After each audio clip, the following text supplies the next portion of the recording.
Hello, New Zealand. Welcome back. It is Political Playback, and with me, as usual, is Simon O'Connor. Merry Christmas, Simon. Merry Christmas in anticipation. Where has the year gone, Bob? I know. Well, this is episode number 19, so we'll celebrate the 20th when we have our first one back next year. We've got a packed program, and if you do want to have some say and get into a bit of dialogue with others who are watching right now, then go to our Facebook page, Family First, or go to our YouTube account, Family First NZ, and have some comment, have some dialogue and push back on some of what we're saying perhaps, and also discuss with others who are watching as well. Now, before we even get into it, we actually have some breaking news just as we're coming to air earlier this afternoon, Simon, and it was this one. Moira Deeming has won her defamation case against John Pizzuto. Now, you've actually interviewed Moira. I've met Moira. She's got some Kiwi connection. And I'm actually hoping she'll come to the Forum on the Family next year. We're working on that. In fact, I just texted her while we were listening to the intro music. But can you just for the audience, just quickly summarise her case? Yeah, so long and short, she's was a Liberal MP, so on the centre-right of the, Victoria, the state of Victoria in Australia. So she's a Member of Parliament. And long and short, she attended Let Women Speak rally. And John Pizzuto, the Prime Minister effectively, or leader of her party, accused her of being a Nazi and attending a Nazi rally because, strange enough, Let Women Speak was saying we believe in biological reality, biological sex. But John's very much on the trans agenda, clearly, and defamed her. Not once, not twice, but 5 times and in 5 different ways. Effectively, Bob, accusing her of being a neo-Nazi and a nasty, evil person. He had her kicked out of the Liberal Party and basically has just made her life hell.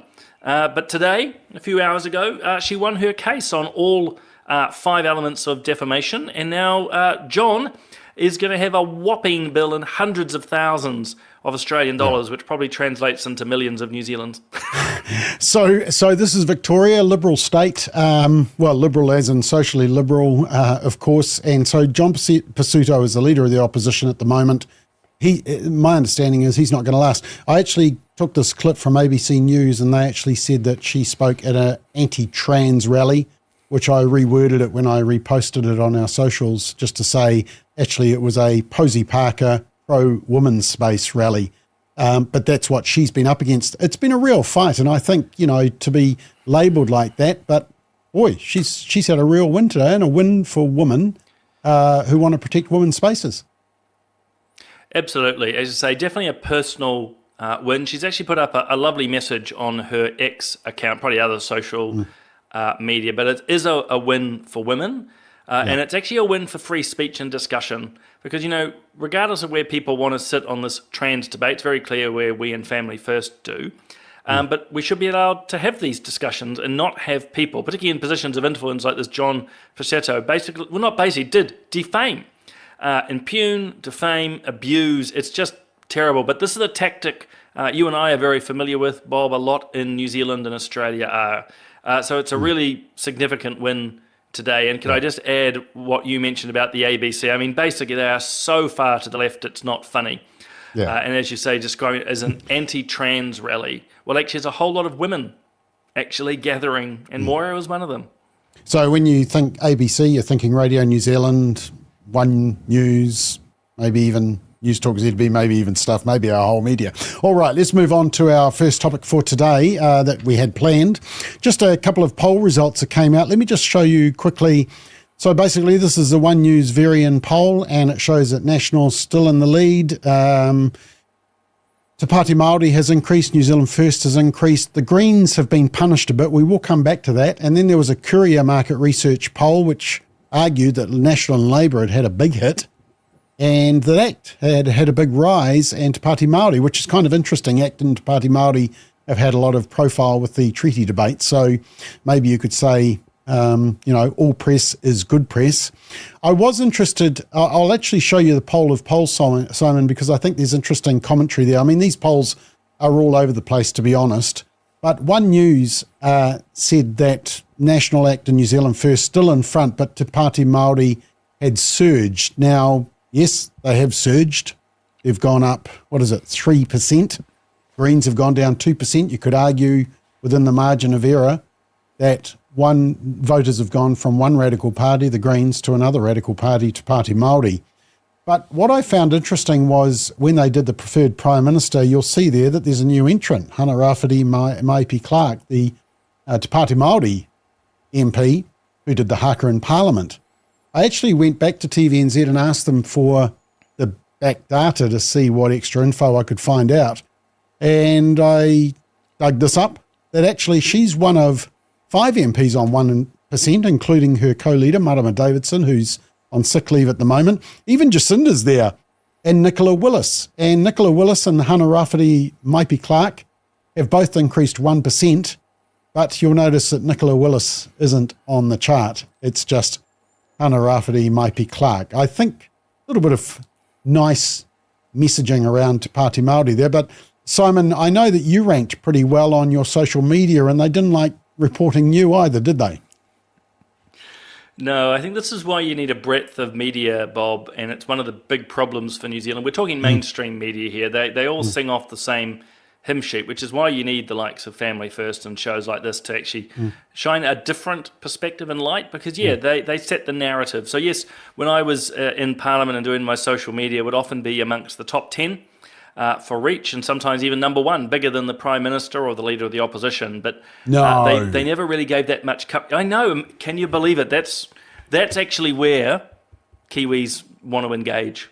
It's one thing I learned. But not to get stuck on myself, it really just shows, though, what they will and won't report. They would always go to people who are far more progressive and liberal and highlight them. And that's exactly what you're seeing in this poll with... God, I've even forgotten the lady's name, which is terrible of me. But anyway... Nicola Willis or Maipi Clark? The one who did the haka. Maipi Clark, yeah. Isn't that terrible, despite all the shenanigans? By the way, Bob, she was the one who lied about her home invasion during the election. But, they've made that choice, and therefore to promote her. Didn't John Campbell ask her about that in the in-depth One News interview that he did with her? No? Oh, okay. I don't think you can put the word in-depth and John Campbell in the same sentence. Sorry, John. I'm just going to have a drink of water out of my... Oh, yes. My political playback cup, which are available as part of the... if you make a nice, generous donation to Family First as part of our Christmas appeal, Susanna, my PA, will send you a complimentary one. So there's a bit of encouragement. Watch your newsletter tonight. Now, let's just have a look at the poll of polls. The Facts.nz, which is a very good website, has just released this just earlier today. And so this is, you can see the election, the dotted line there. And, National are slipping, no doubt about it. Labour are increasing. The Greens are slipping. But Te Pāti Māori, New Zealand First, Te Pāti Māori have had that little jump. But let's look at the left-hand side and the right-hand side of Parliament. And you'll see there that, obviously ACT, New Zealand First, National did very well at the election. But it is right up close now. So, Simon, will these three be resting easily over Christmas, or will they be a bit worried? They will be a bit worried. I mean, there's many ways we can unpick this, but they will be worried. They would have hoped by the end of their first year they would have been bedded in, the polls would be stronger in their favour. But actually, and look, they've done many good things. Actually, should start with that foundation. But there's been a whole lot of things. Doesn't matter if it's the Treaty Principles Bill. The last couple of days, it's now all about the Cook Strait ferries. There's more controversy there. There's even more people being sacked from Health New Zealand. There's been indifferent reaction to the puberty blockers news, boot camp. So it's just sort of a rolling maul of trouble. So long and short, they would have liked to have been higher in the poll with a bit of headwind as they head into year 2. They'll also be a bit spooked, if I might, Bob, from what's happening overseas when they look at Sir Keir Starmer in the UK and Anthony Albanese in Australia. Both are heading potentially towards being only one term.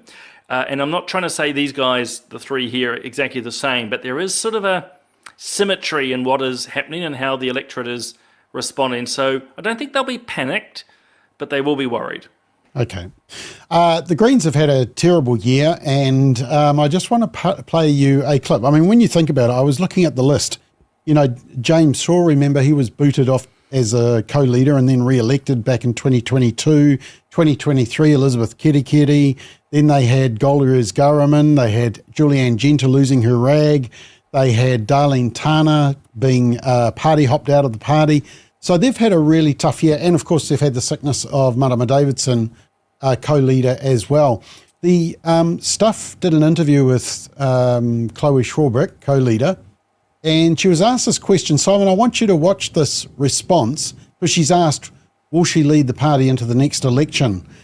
She's pretty cagey. I'm interested to see your response. I think that I am adding value and I will continue to do that. So I can guarantee you that we will be fighting. Sorry, I'm just going to start that at the beginning and then you get the whole bit. Where is it? It really isn't going well for the Greens, even when we are playing their videos. I know, here we go. Are you definitely going to run in the general election 2026, run for your seat?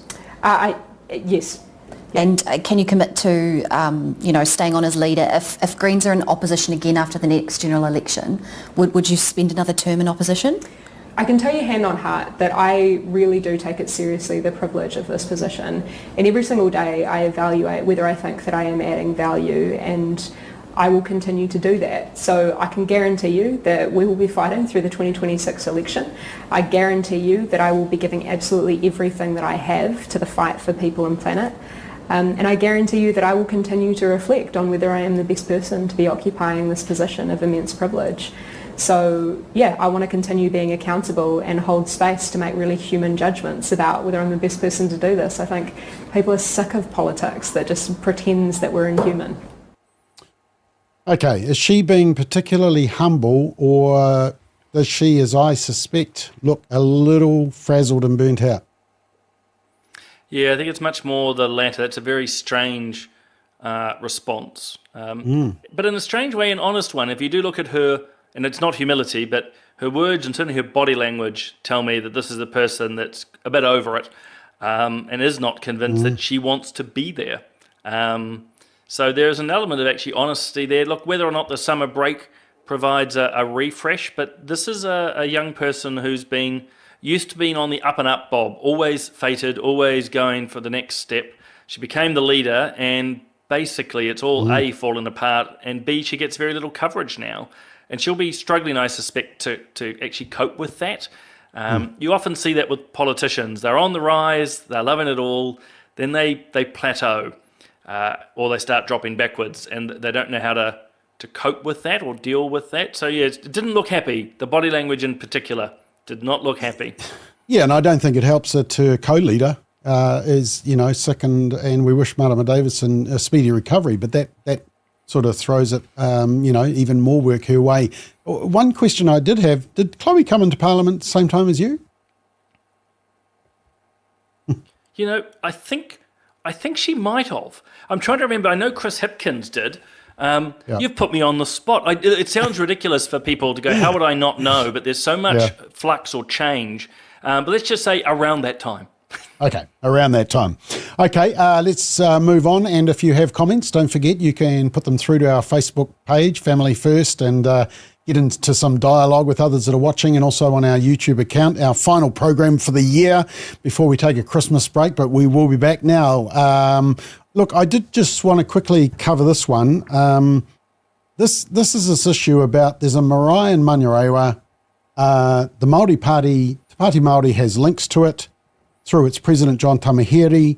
The CEO of the marae during the election was someone who, Takutai Kemp, did they actually stand as a candidate at one? Now. She's an MP now. John Tamahiri is chief executive of the Waipareta Trust, a charity that works with the Manurewa Marae. And I actually also read that there's multiple investigations underway, and the trust is predominantly funded by the state via the Whānau Ora Commissioning Agency. Guess who the chief executive is? John Tamahiri.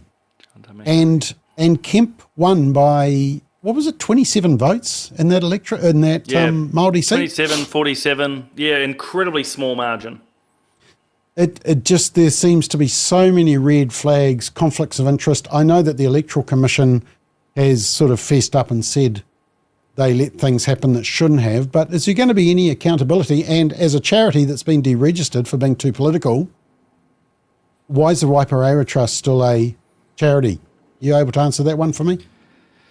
Well, it probably shouldn't be. With all the shenanigans going on with Tamahiri and the wider family, it's now become, if you look at some of the accounts which are public, it's just enormous amounts of money are flowing in. And so there's a lot of questions around how government contracts are being run and so forth.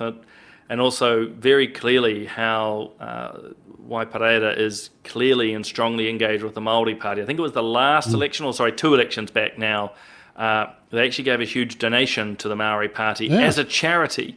So yeah, look, they probably shouldn't be if you're going to use the same measuring stick or the massive rod which the Supreme Court used against Your and Family First's back. The marae element obviously is caught up in all of that, but long and the short for viewers, the marae was a base for not only voting but also collecting census data, and the accusation is that the marae used that material. People were coming in good faith to vote or to sign up for voting or for the census, and that should have stayed with the respective government departments, but actually the marae took it and used it for campaigning. So major issues there. The public service is looking into it, but they seem very overly cautious, Bob.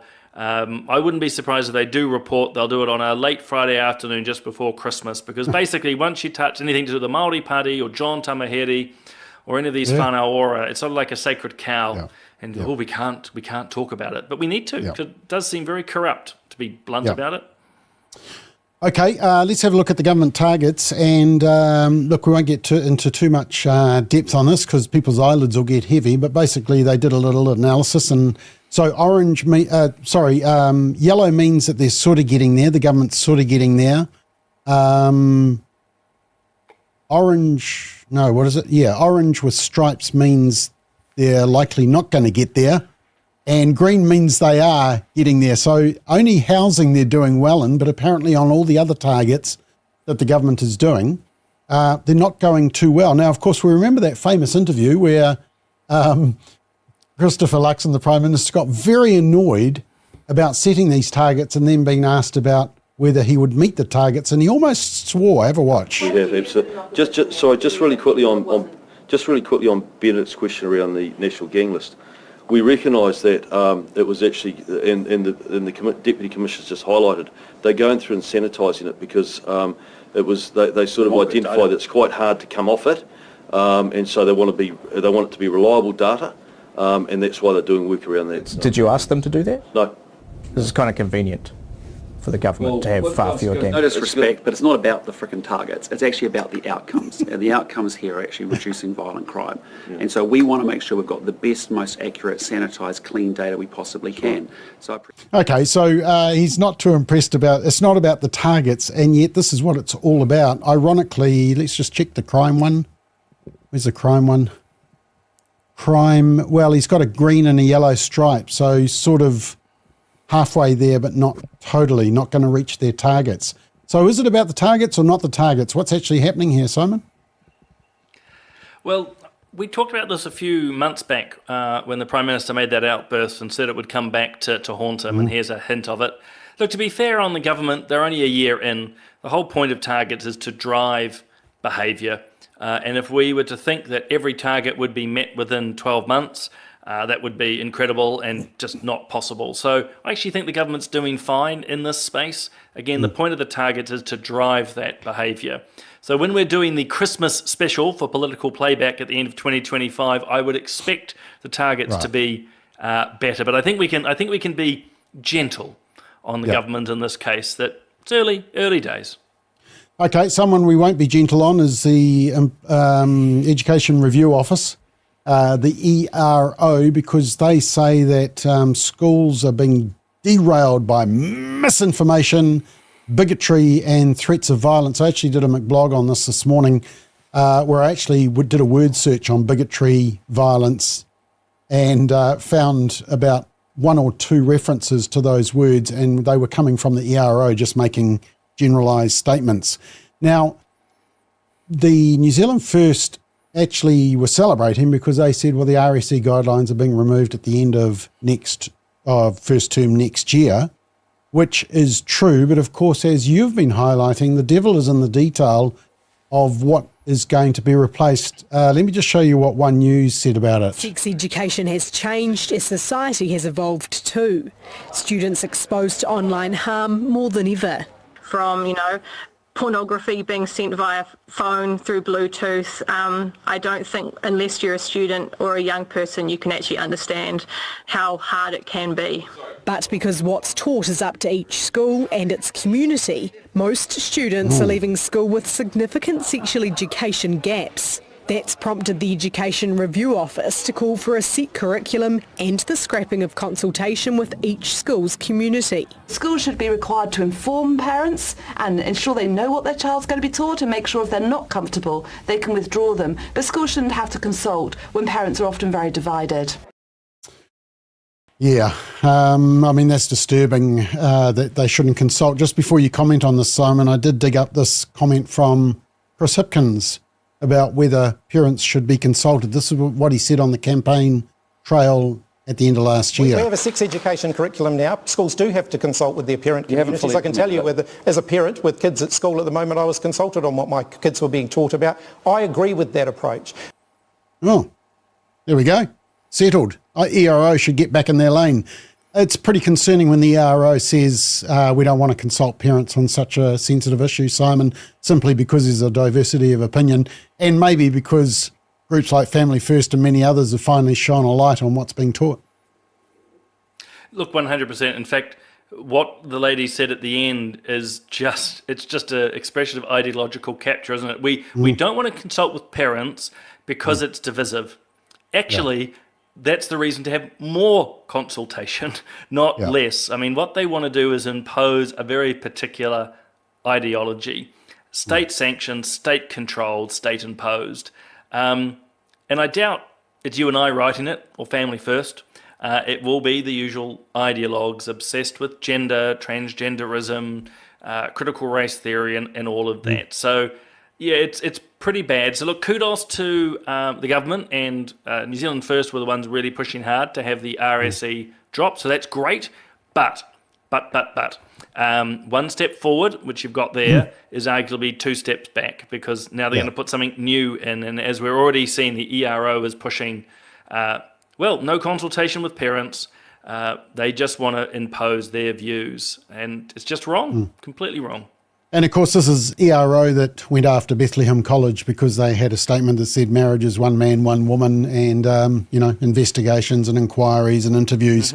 Radio New Zealand were interesting because, look, the way I understand it, I was actually out of the country at the time, but my understanding is that when the report dropped, it was obviously leaked to the media, who then found these one-off words, bigotry, violence, and misinformation, of course, is anything that when you disagree with the state, and so made a big story out of it. And actually, let me just show you the image that was in the New Zealand Herald. So this is the New Zealand Herald doing a summary of what's being taught. But under primary school and the later years of primary school, there is absolutely no mention about gender or sexuality, which of course is where the big concern is, the gender ideology, the extreme sexuality education, stuff that is not appropriate for young people's minds at that age. So it seemed like that the Ministry of Education, or ERO, leaked the report so that it would soften the blow of the government admitting that, yes, they are stopping the current RSE at the beginning of term one. Do you think that is probably what happened? Does that skullduggery go on in Parliament circles, Simon? You know the answer to that one, Bob. Look, absolutely, this will be ERO, or it could have actually even been out of another minister's office to try and dampen it. You know, there's not much enthusiasm from some of the governing parties around any of this stuff. Start talking about sex education or puberty blockers or abortion or euthanasia, and they go wobbly at the knees. So I think no coincidence in the timing. But can I just go back to that Gerritsen, that's the Reporters, RNZ, that headline is classic left-wing or Marxist attack lines. They always pull this out. Anyone who disagrees with them is peddling misinformation. And they always play up threats of violence and bigotry in order to make themselves seem like the victim. So you'll know the number of conferences that we've attended or groups that have tried to get speaking. I mean, the Moira Deeming's group fits into it as well. They're always accused of being, they're just violent people. There's never actual evidence of it, but they make the suggestion. So this is just mischievous reporting and should be ignored, because at the end of the day, Bob, and I'm on a bit of hobby horse on this one, this is talking about parents. You know, the parents wanting to talk about their children, and a bunch of bureaucrats are determined to impose their view on other people's children. And we should be actually both concerned, worried, and disturbed by that.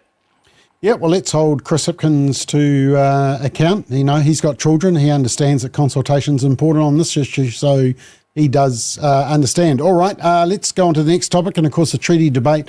So One News had this poll that said that 23% support the treaty principles bill, 36% opposed, so that was kind of like the key message of the media coverage, but a whopping almost 40% don't know enough about the bill.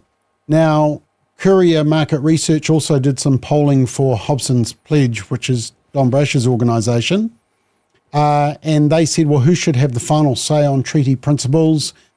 A lot of people thought referendum, Parliament, less so on Waitangi Tribunal, and even less on the judiciary, who have been, you could argue, been doing some judicial weight throwing about on this whole issue. And then the second question they asked was, how should we define the treaty principles? Most support for a referendum, in Parliament, then Waitangi Tribunal, then courts, very small. So there is a call for a referendum. I'm of two minds. I like referendums, but gee, we'd have to make sure that people get both sides of the debate on the referendum. But what are these polls saying to you, Simon? It's certainly not a slam dunk. We shouldn't even be having this discussion. No, I think that's the key takeaway. And there was a bit of follow-up data. I think it came out yesterday that a lot of New Zealanders are actually worried about the divisive nature of the debate, which is why they want it to go away. And I think the important aspect there is not that New Zealanders think that the debate is not worth having. In fact, I'd suggest a lot of people, will have very strong views one way or another, but they're worried about the divisive nature of what is happening. Therefore, let's just finish it. And that's a problem, actually, because this is sort of now a broadening of that thug's veto. Again, we've had this in particular meetings where someone will basically bully people into silence, and I think that's part of the strategy which is happening, particularly from Te Pāti Māori and some others, is basically trying to whip up a storm that people just are afraid or don't want to talk about, and that's what I think the polls are telling us at the moment. And regardless, therefore, of what our viewers think of the bill, the dynamic is a bad one. We need to talk about the more difficult topics, not run away from them. Okay, now the Centrist, which is another very good news website that has popped up as a legacy media sort of shoots themselves in the foot. The Centrist published a story where they said that the New Zealand Herald did a article about David Seymour responding to critics of the treaty's principal bill. It was open for comment. 169 comments were made, and then they just disappeared. Now, the problem for the Herald was that somebody from the Centrist was keeping an eye on the comments, recorded them all, went through them. None of them were offensive. None of them were threatening, defamatory. They were just arguing why they personally thought that the treaty's principal bill was worth a debate. The Herald then actually restored them, but they were not happy. But look, I think whatever the debate is, whether we agree with the stance of the comments or not, for a newspaper like that just to delete all the comments, that's a real dangerous road to go down, because basically you've got the mainstream media dictating the conversation. Yeah, absolutely. But they do want to dictate the conversation, Bob, and they've been doing so for a long time. So we've talked on here and in other fora of how they choose to report some things and not others. I mean, let's see. I mean, could be wrong on this, but, is New Zealand media going to report on Moira Deeming? I suspect not. It's not useful to them. Had John Passetto won, I bet you it'd be all across the news. Yeah. But the comment stuff too is not new. And they've been regularly removing comments on a range of topics, anything that they deem controversial. And that in itself is a problem from a free speech perspective. The other is for the Herald. And don't forget this, is that to be a commenter, you have to be a paid subscriber. You've bought, if you will, a commercial arrangement with the Herald. And part of the reason, not only to access the articles, but part of the reason to pay the money, I want to be on record to say I don't, but is to allow you to comment. So they're sort of breaching the contract there a little bit. Oh, you're free to comment, but we're just going to delete them. So the Herald's just wrong on a number of levels. Okay, let's continue on. We don't, by the way, Bob, we don't delete comments. No. We welcome comments. No, the only time we would delete a comment if it was offensive or defamatory, so if it was going to cause harm, but not just a general debate. And if we've got plenty of people on our pages who want to have a go at us, that's fine because our supporters always push back. Let's have a look at Auckland's alcohol laws. They are changing. Look, this whole debate is going on about how we deal with the issue of alcohol and the huge social harm that it does cause. I had a look at Auckland's alcohol laws. Look, to me, it seems like a little bit of tinkering, like supermarkets can't sell past 9 o'clock. I think inner city bars have to stop selling alcohol at 3. I think right in the CBD it's 4 a.m. So, I have more concern about the whole loss leading of supermarkets and enticing people to come into the supermarket with very cheap alcohol, the advertising, wall-to-wall coverage of advertising, the fact that the first thing you see when you go into many supermarkets is the alcohol section. There's a whole lot of issues around that, and the drinking age, of course. So, you've had a look at the Auckland law. Do you think it's just tinkering with the issue? Yeah, it is. Look, politicians have always had problems around alcohol law. Look, I'm still in trouble with my wife because I voted to keep the drinking age 18 rather than for it going up higher. I think we might have touched on that once before. Oh, look, sorry, we've just cancelled Simon O'Connor. He's no longer on the screen. I had to give you something to give me a black mark against when you do. Was it your vote? Value your vote. Yeah, that was the only black mark you got, I think. I think. But no, slight humour aside, politicians have always struggled, and in some ways you can understand it between harm arguments and people are free to enjoy themselves. But I think you're right to use the word tinkering. Changing the hours of when you can buy from a supermarket, I don't think it's going to have much impact. If you wanted to be more substantial, you would actually follow what the police are asking, which is actually bars should close at something like 1 a.m. It was an old adage, nothing good happens after midnight, and yet they're still going to wait till 3 or 4 in the morning. So it is tinkering. It's not bad, though. I suppose any little tightening is better than not. But yeah, your word is right, tinkering. Okay, when you started off by saying politicians always have trouble with alcohol laws, I thought you weren't going to say laws. So anyway, I'm glad you added the word laws. I look at it. That's actually quite funny. It's a national conversation that we need around alcohol, I think. We had one around, all these super merits of legalising cannabis for recreational use. And one of our biggest arguments against it was, of course, look what's happened with alcohol. Was that regulated? It was supposed to be, and yet it's been a social disaster, and the controls have just, got weaker and weaker. The alcohol barons are certainly in control of a lot of the regulations. So, yeah, still some work to do there. All right, let's keep moving. Doing well on time. Don't forget, if you want to make comment or push back on anything that's been said, or you see some comments that others have made that are watching, you can do that on YouTube, on Family First NZ, or on our Family First New Zealand Facebook page. Right, surrogacy laws. The media, once again, we go through the stage. The media are doing their little promotion of surrogacy. This was on Radio New Zealand surrogacy law. They say it's a mix of modern science and outdated legislation. And then we had Women's Weekly, Kiwi families sharing their unique surrogacy stories, including a woman who was a surrogate as well. And of course, that love makes a family. So it's all about the adults' rights. But then sort of to counter this marketing campaign came this disturbing story from the weekend about a gay man, this is out of the New Zealand Herald, who illegally paid a Thai surrogate for a child, has been granted adoption by the New Zealand Family Court. So indirectly, by an activist, well, I'm going to call it an activist judge in a family court, we have deemed commercial surrogacy, illegal commercial surrogacy, as okay. And that's been one of our biggest arguments against the current liberalisation of surrogacy laws that Parliament's trying to push through at the moment. I mean, that's a pretty disturbing case, eh? But, I guess in some ways credit to the media for printing this case because it went against the narrative of just how great surrogacy is. Yeah, actually, you're right to if we work backwards to start here. I mean, this is commercial surrogacy.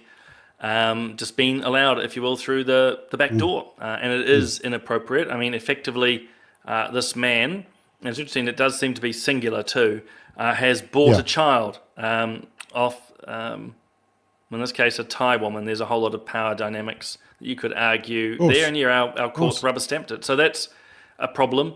Yeah, the media are very much running puff pieces. Love makes a family. No, it doesn't. Actually, we're not going to do an RSE lesson, but something else makes a family. And one of the things too I noted, because I had seen this article, is the politicization of those children. And that actually brings me then to the third point. The children are never mentioned in any of these articles. And look, Katie Faust, who we've interviewed before, you've had at the forum, talks about them before us, that them being the children before the adults. But all these puff pieces, all the reporting, is only about what the adults want. They never talk about the fact that the children are being denied usually a mother or a father in terms of their biological connections, that in fact people are being paid to be, silent and to break those connections. And we know through the research that a lot of these young surrogates, as they get older, do feel this disconnection. And the final irony, if I might, Bob, is we spend so much time in this country talking about whakapapa and the need to connect, and yet we then go out and celebrate surrogacy, which is the deliberate disconnecting of people from their culture and their roots. It's just maddening, to be honest. Okay, I've just typed in there the website that you can go to if you don't know much about this, surrogacylaws.nz, and that's where we have a breakdown on our website about the surrogacy laws. So it's easy to find, easy to remember. Find out about this whole area, because at the moment Parliament is pushing through a surrogacy liberalisation law, and so we need to be on top of this. All right, let's have what did I do there? I'm in control, aren't I? It's the last one of the year, so I'm all over the place. Yourself. All right. What number? We're up to number 9. We're just about there. 2 to go. Support for AUKUS. Now, this was an interesting one because basically Chris Hipkins was at the Labour Party conference 2 weeks ago. We talked about this, saying, no, New Zealand's not going into AUKUS. No, we don't want anything to do with it.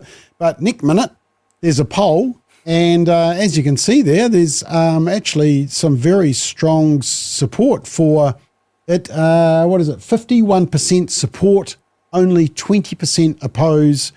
And then you've got, how can you be neither? Okay. And unsure is 15%. Just remind us again, Reader's Digest version, what pros and cons of AUKUS? So AUKUS is currently an agreement between the UK, the US and Australia. It's effectively a military pact to share defence technologies. Pillar 1 is nuclear submarines. Pillar 2 is around a whole lot of other cybersecurity, quantum and other, if you will, security or defence measures. New Zealand's been interested in Pillar 2 only. Anyone who talks about nuclear submarines, it's nothing to do with New Zealand. We couldn't afford it even if we wanted one, which we don't. Okay, so that's interesting because this poll is actually saying, do you support or oppose joining Pillar 2? So it's not actually just AUKUS, it's actually clarifying just Pillar 2.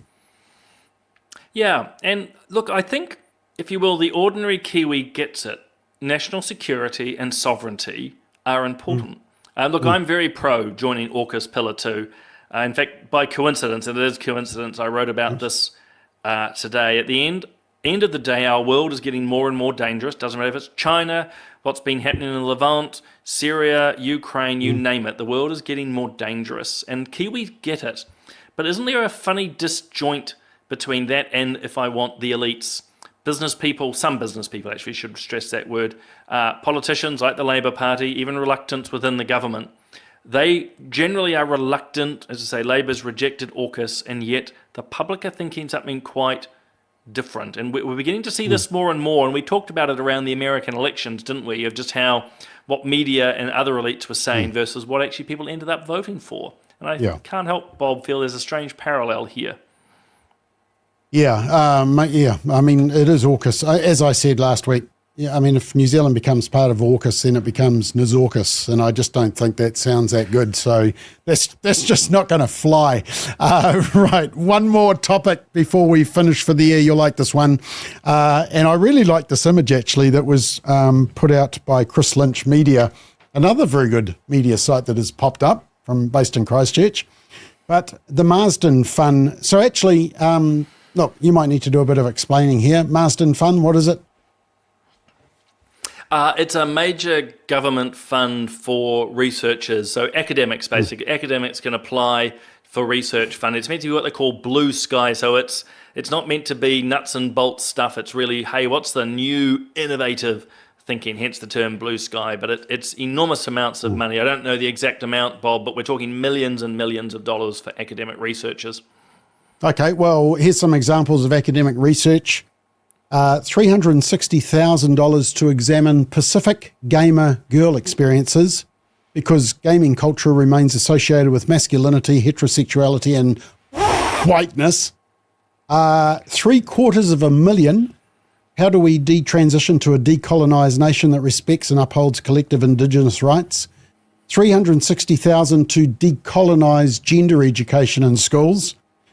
$861,000 to explore border imperialism in ocean governance, and $860,000 to investigate remembering and forgetting difficult histories in New Zealand. Oh my gosh. Oh, there's one other. $360,000 to examine Māori sexuality through food, song and storytelling. Well, I'm into the Māori food, but gee, I'm not sure how that all fits in. Anyway, is that what we've really been funding? Oh, absolutely. So traditionally, the Marsden Fund used to focus on the sciences, the traditional sciences, and then a good few years back, it opened up to the humanities. So to be fair, we've only touched on some of what Marsden funds. There'll be a whole lot of others that you go, wow, that's actually pretty amazing what they're doing. But it was the recent announcement of government to say we're no longer going to fund the humanities or the arts. And as someone who's come out of the arts, actually I do see value in some of the research, but the ones that you've just highlighted, among others, have basically done their own disservice to other academics in the humanities. It's so woke, it's so stupid, that quite reasonably, I think the government said, no, we've had enough of funding what you just mentioned, Bob, and actually we're going to put that into sciences. So let's actually work more around, cancer, other health initiatives, other actual scientific approaches. So the academics that are complaining about this may or may not have the coloured hair like Chris Lynch's image there. They've done this to themselves. And the other, if I might, last point is that eye-watering amounts of money. And when you think about the average Kiwi on the average wage, you think about the extra hours they have to work to effectively pay for this, for someone to go and there was another one about end of life, I think Māori narratives in the celestial realm. It's like, what the... If you want to do it, go for it. Yeah. But why should the taxpayer be funding these things? Yeah. Okay, and I hope you appreciated my title, Blinded Me with Science. I don't know if you know what I'm getting at there, but there was a song that I used to play when I was a DJ at Paradise Ice Skating in Farmhouse Lane in Glen Innes many, many years ago, Blinded Me with Science by Thomas Dolby. Probably you've never heard of it, Simon, because you're too young, but it was actually a very popular song, and so I thought it was... I did like that image. I should have actually got it so we could play it, but I did like that image. I was trying to figure out what Chris Lynch put into AI to request that image. What is it? LGBT horrified by returning to science or something. That hair colour is quite impressive anyway. So, okay, team, we are out of time. Simon, it's been great. We've done 19 shows. We've survived and we haven't been cancelled off air. So congratulations. Thank you. I hope you have a very Merry Christmas, a great January holiday, and we're looking forward to revving back in 2025. And, Simon, I do need to touch on the fact that I saw last night that you were glazing. Now, it looked like a pineapple. What were you glazing last night? It was, a ham, of course, but my wife had about 15 of her friends around, actually, as part of a Bible study. So it was their end of year. I don't think much studying was happening, but I was asked to step in as the only man in the building to sort the ham, and I think that was a success. So, yes, not a pineapple, Bob, no matter how it wants to identify. Well, very good. Have a Merry Christmas. Thank you, team, for watching, and we will be back with Political Playback next year. Another show, another year to critique everything political. Until then, Merry Christmas. Happy New Year. Thanks, Merry Simon. Christmas.